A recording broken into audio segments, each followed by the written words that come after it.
As a pediatric speech therapist, when might I encourage parents to seek autism testing for their toddler?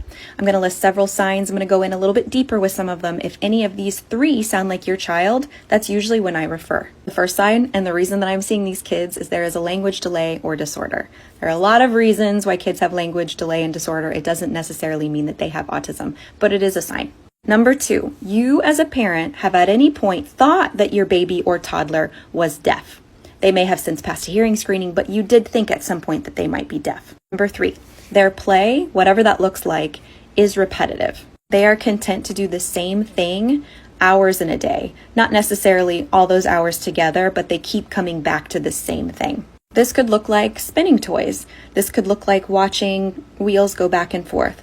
This could look like putting a toy in, taking a toy out, putting a toy in, taking a toy out, picking up a toy and dropping it twice, running away, getting distracted by something, coming back 20 minutes later, picking up a toy and dropping it, picking up a toy and dropping it. Number four, we are suspicious of a sensory processing disorder. It can be difficult to get and maintain their attention. They're sometimes described as little pinballs in the house, bouncing all over the place. You may notice the way that they react to external stimuli, what they see, hear, touch, taste, feel, is a little bit different than their peers. They may have a total lack of fear, or the opposite, very fearful of things. Number five, trouble with social initiation. You as the parent are finding that you're having to start the communication with them and involve yourself in their play instead of the other way around. For example, your child may really like peekaboo. They may really love kicking a ball back and forth. They may love singing the ABCs, but you are having to initiate all of those things. Number six, the communication feels more transactional than social.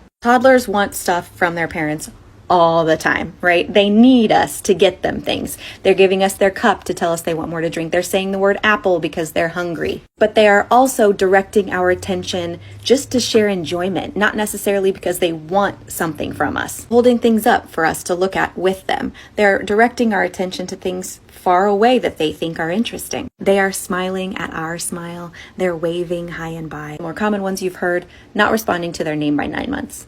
Hand leading, taking your hand and putting it on things that they need help with. You may see more frequent and repetitive body movements like hand flapping, toe walking, body rocking, spinning. You've heard it before, autism is a spectrum.